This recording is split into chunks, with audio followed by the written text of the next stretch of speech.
App వార్తల్ని క్షణాల్లో చదివే అవకాశం ఉంటుంది. ఒక న్యూస్ పేపర్, ఒక టెలివిజన్ ఛానల్ మీ చేతుల్లో ఎప్పుడు ఉంటాయి. డాక్టర్ గారు, జనరల్గా అసలు ఏ ఏజ్ గ్రూప్ వాళ్ళకి ఎక్కువగా ఈ మోకాళ్ళ నొప్పులు అనేవి వస్తూ ఉంటాయి?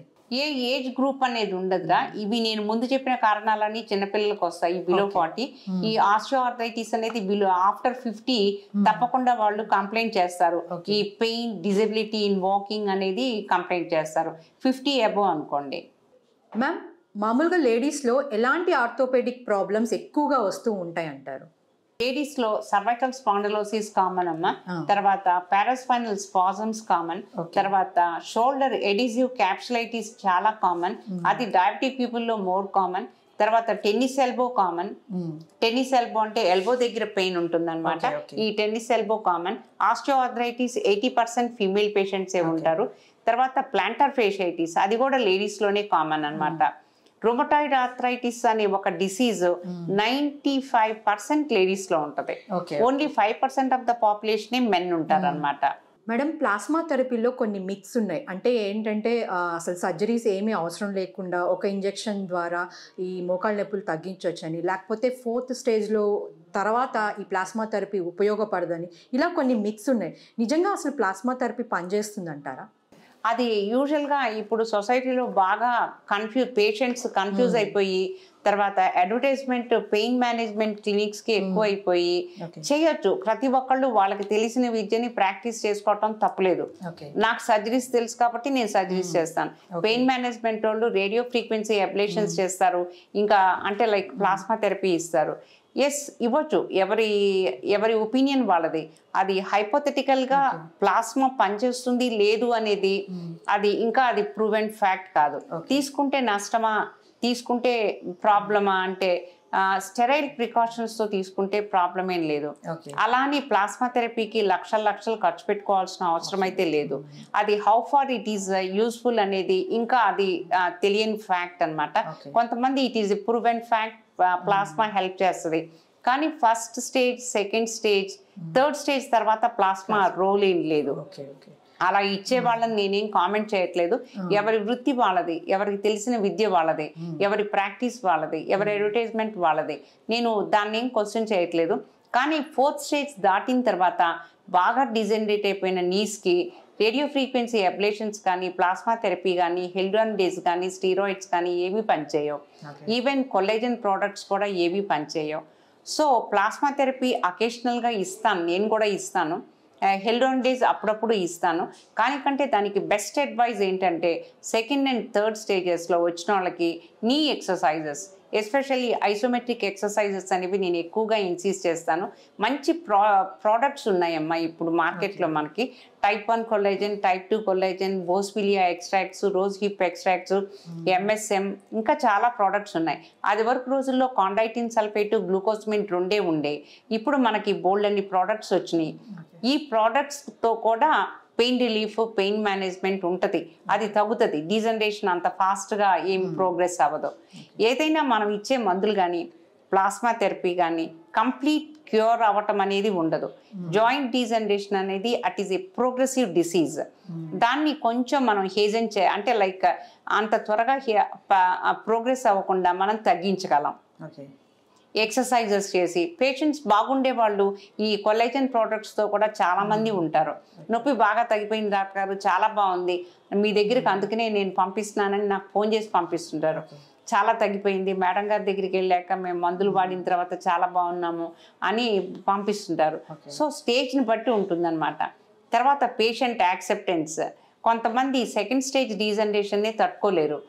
అలాంటప్పుడు ఏంటంటే మనం ఎన్ని మందులు ఇచ్చినా వాళ్ళు అంటే సైకలాజికల్గా వాళ్ళకి పాజిటివ్ నేచర్ ఉండదు. అలా పాజిటివ్ నేచర్ లేని వాళ్ళకి మనం ఏం చేయలేం. కానీ నేను గట్టిగా చెప్తాను, మీరు సెకండ్ స్టేజ్లో ఉన్నారు, ఇప్పుడు మీరు 60 years, మీకు అసలు సర్జరీ అనేది జీవితంలో అక్కర్లేదు. మీరు ఈ ఎక్సర్సైజెస్ చేయండి. ఈ లూబ్రికెంట్స్ ఇంత ఫ్రీక్వెన్సీలో ఈ లూబ్రికెంట్స్ వాడుకోవాలి. పెయిన్ కిల్లర్స్ ఎక్కువ వేసుకోకూడదు. ఇవన్నీ చెప్తామన్నమాట. తర్వాత పెయిన్ కిల్లర్స్ బయట ప్రాక్టీషనర్స్ అంటే కొంచెం అంటే మెడికల్ షాప్లో కొనుక్కొని వేసుకునే వాళ్ళు కూడా చాలామంది ఉంటారు. ఆ పెయిన్ కిల్లర్స్ ఎక్కువగా తినద్దు. పెయిన్ మేనేజ్మెంట్ అనేది పెయిన్ కిల్లర్ తినటం కాదు. ఆ పెయిన్ కిల్లర్స్తో కూడా కిడ్నీ పాడైపోద్ది. వాళ్ళు క్రానిక్ కిడ్నీ డిసీజ్లో ల్యాండ్ అవుతారనమాట. అలా క్రానిక్గా పెయిన్ కిల్లర్స్ తీసుకునే వాళ్ళకి కూడా చెప్తాం.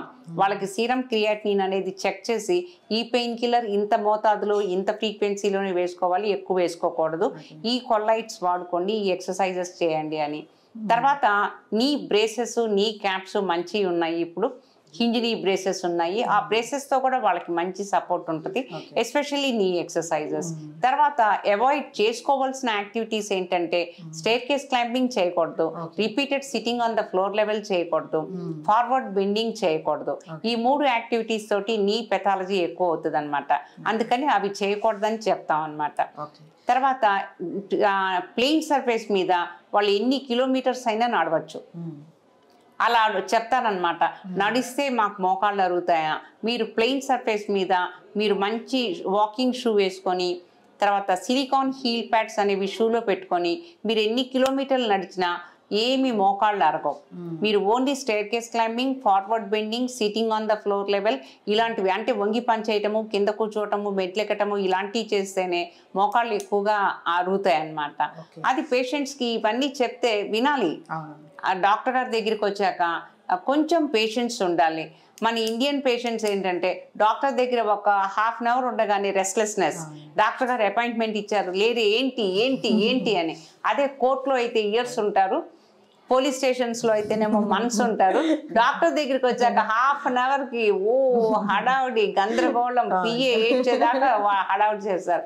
లేదు హాస్పిటల్స్లోనే మీరు చాలా పేషెంట్గా ఉండాలి.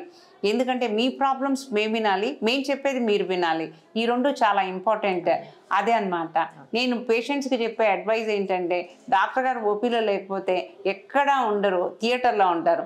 ఆ థియేటర్లో కూడా మీ అమ్మగారు లాంటి వాళ్ళకి, అక్కయ్య లాంటి వాళ్ళకి ఎవరికో సర్జరీస్ చేస్తుంటాము. ఒక్కొక్కసారి సర్జరీకి టైం చెప్పలేం, ఎక్కువ టైం పడుతుంది. తర్వాత ఇంకో సర్జరీకి వెళ్ళాల్సి వస్తుంది. కొంచెం అర్థం చేసుకోవాలి. డాక్టర్ గారి దగ్గరికి పేషెంట్గా రావాలి, కానీ కోపంగా వైలెంట్గా వస్తే మేము చెప్పింది కూడా ఏం అర్థం కాదు, వినటానికి ఓపిక ఉండదు, మాకు కొంచెం బాధగా అనిపిస్తుంది. ఏంటి ఇంత అరుపులు ఏంటి, ఇంత హడావుడి ఏంటి అని. అలా ఉండకూడదు. డాక్టర్ దగ్గరే పేషెంట్గా ఉండాలి. ఈవెన్ హోటల్కి వెళ్తే, ఒక రెప్యుటేటెడ్ హోటల్కి వెళ్తే వాడు ఫుడ్ తేవటానికే 2 hours పడుతుంది. అలా ఒక డాక్టర్ దగ్గరికి వచ్చిన తర్వాత డాక్టర్ గారు బిజీగా ఉన్నారంటే ఎక్కడికి వెళ్ళరు, ఏ థియేటర్లోనూ ఉంటాం. ఒక్కోసారి ఫ్రాక్చర్ కేసెస్ కూడా టైం తీసుకుంటాయి, చెప్పలేము. మీరు అరుస్తున్నారని చెప్పి ఆ సర్జరీ ఆపేసేసి మీ దగ్గరికి రాము, అలాంటిది చేయం. కాబట్టి డాక్టర్ గారి దగ్గరికి వచ్చాక పేషెంట్గా ఉండాలి. నేను ఎప్పుడు రమ్మంటారు డాక్టర్ గారు అంటే, నా దగ్గరికి వచ్చేటప్పుడు కట్టు నిండా తినేసి రండి సార్, ఏం అలా చేయదు, హ్యాపీగా కూర్చోండి అని చెప్తాను.